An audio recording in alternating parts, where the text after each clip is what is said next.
Bonjour à tous, très bon réveil si vous nous rejoignez à l'instant sur CNews. Nous sommes samedi matin, nous sommes ensemble jusqu'à 10h avec toute l'équipe de la matinale week-end. Installez-vous confortablement, merci de votre présence. Voici les titres à la une ce matin. La deuxième vague de la Covid-19 pour commencer, elle inquiète. Il y a ce matin plus de 2400 personnes en réanimation, 184 décès hier en 24 heures. Conséquence, les transferts de patients reprennent entre la Nouvelle-Aquitaine et l'Auvergne-Rhône-Alpes. Dans le nord aussi, pour soulager les hôpitaux de Roubaix et Tourcoing. Elisa sera avec nous sur ce plateau dans quelques instants. Décryptage à suivre pour bien comprendre. Il y a une semaine, le terrible attentat de Conflans-Sainte-Honorine, une affaire qui a mis encore une fois en lumière le rôle et le poids des réseaux sociaux comme vecteur de haine et de radicalisation. L'exécutif passe à l'action. Quentin Bérichel vous dira tout. On va bien sûr en débattre avec mes invités. Conflans-Sainte-Honorine, on y est justement ce matin avec nos équipes. La ville est encore sous le choc. L'attentat est dans tous les esprits. Élèves et habitants continuent de se recueillir sur place. Le maire sera notre invité à 9h tout à l'heure en direct dans la matinale week-end de CNews.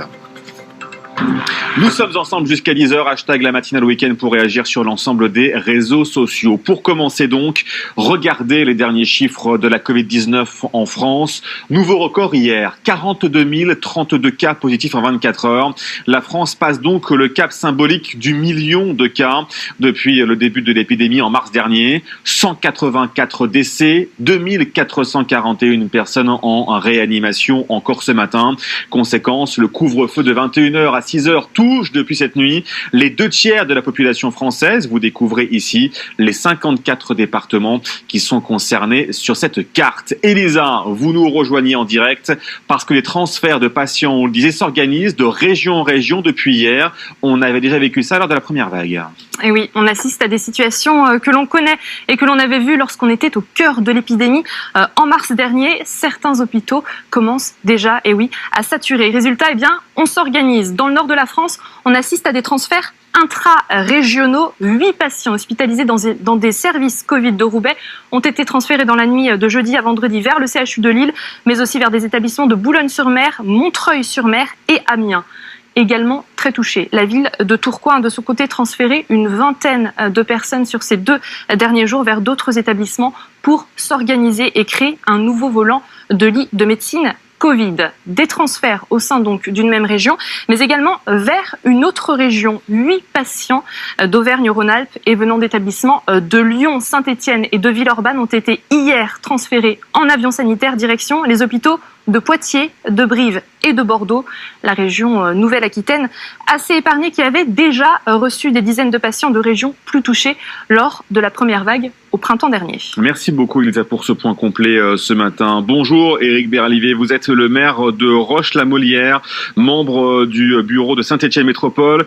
Monsieur le maire, vous faites partie des 53 communes de Saint-Étienne Métropole justement, et ce matin vous nous dites attention parce que la situation est alarmante.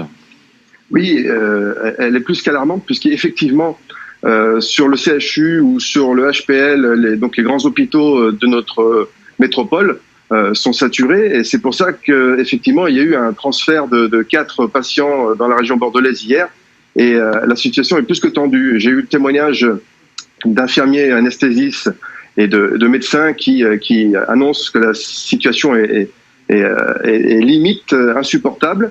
Et si on suit la courbe de l'évolution des contaminations, a priori, ce serait une trentaine de patients supplémentaires qui devraient arriver dans ces services, alors qu'il reste 3 ou 4 lits maximum dans chaque établissement. Donc c'est une situation qui est extrêmement critique, et a priori, il y aura encore plus de transferts la semaine prochaine.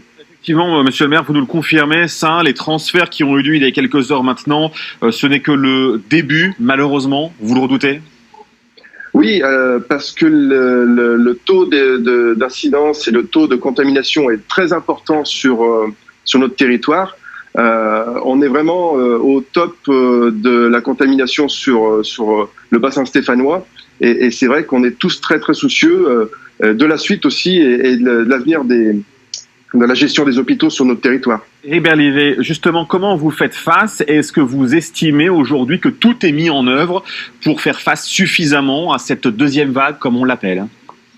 Alors, tout est mis en œuvre. Je ne suis pas médecin ni gestionnaire d'hôpitaux.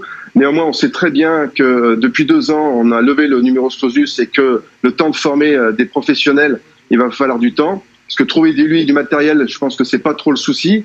Néanmoins, il faut vraiment que toutes les personnes du monde médical soient formées et il faudra un certain nombre d'années pour qu'on ait vraiment les effectifs nécessaires pour ce type de situation. Mais là, la situation est dans l'urgence, donc c'est pas de critiquer ou il faut trouver des solutions dans l'urgence. Et moi, ce que je propose, c'est que les communes de la métropole continuent à communiquer, à informer l'ensemble des habitants. Alors qu'on aille vers le monde associatif, vers le monde, vers les lieux de culte également aussi, où il faut donner l'information à tout le monde de cette importance des gestes barrières, puisqu'il y a encore une partie de la population qui ne respecte pas et qui se promène dans la rue ou en densité. Donc là, c'est un vrai souci.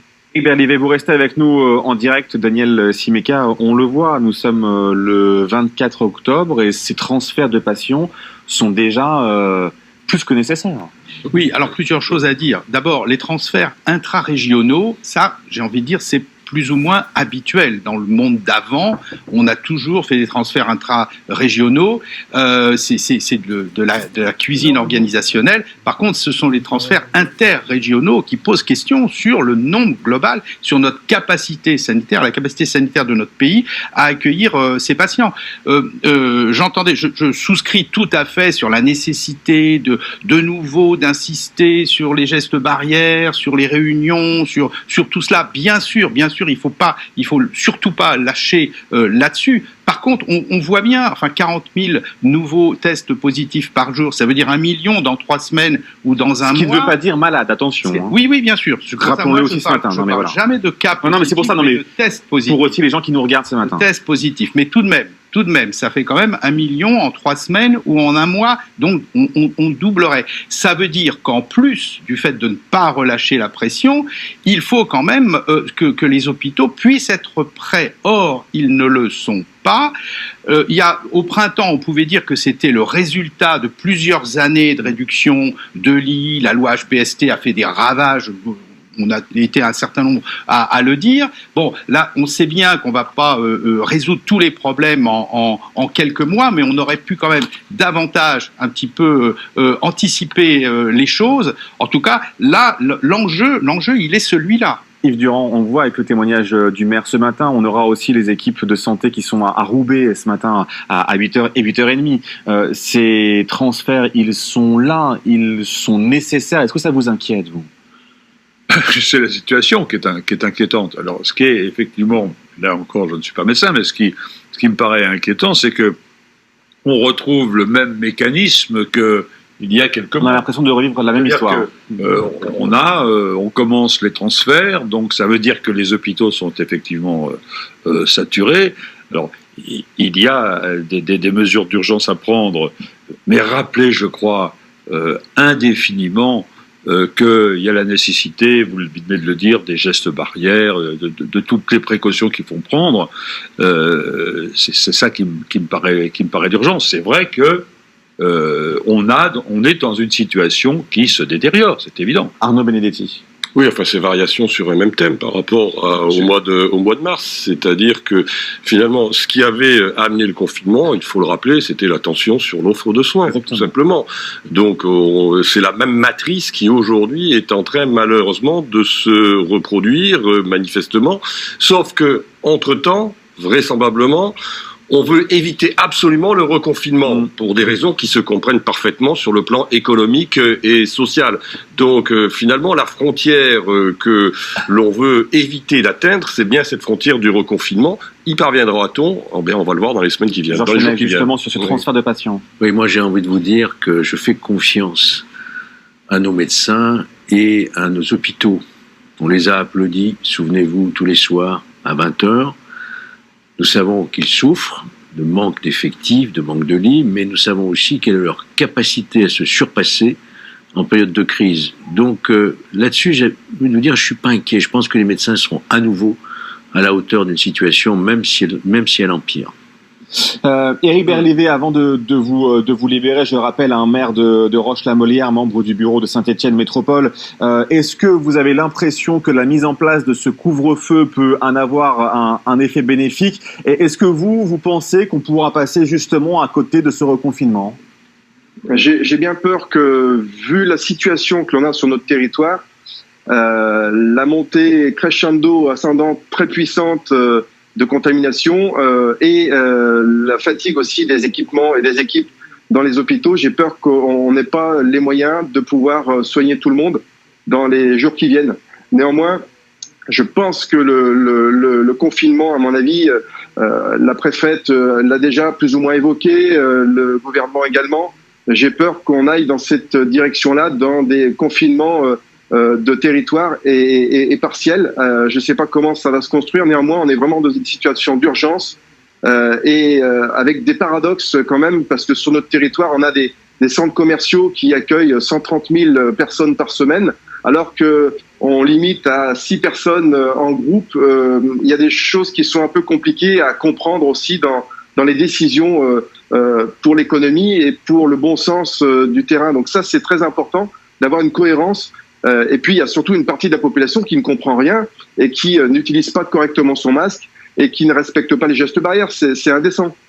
Merci beaucoup d'avoir été avec nous, Éric Berlivet, ce matin en direct. On a bien compris, bien sûr, votre angoisse pour les jours et les semaines qui arrivent. On en reparlera très longuement ce matin avec Agnès Ricard-Ribon, qui était aux côtés du président de la République hier. Elle sera avec nous ce matin. Elle nous dira ce qui a été dit aussi en off avec le président de la République. Et puis, on sera également dans la région de Tourcoing et de Roubaix ce matin avec le témoignage des soignants